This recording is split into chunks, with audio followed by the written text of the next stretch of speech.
சட்டமன்ற எதிர்க்கட்சி தலைவர். இன்று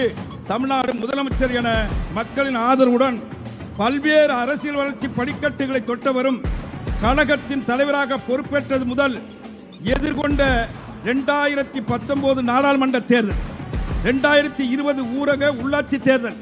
2021 சட்டமன்ற தேர்தல்,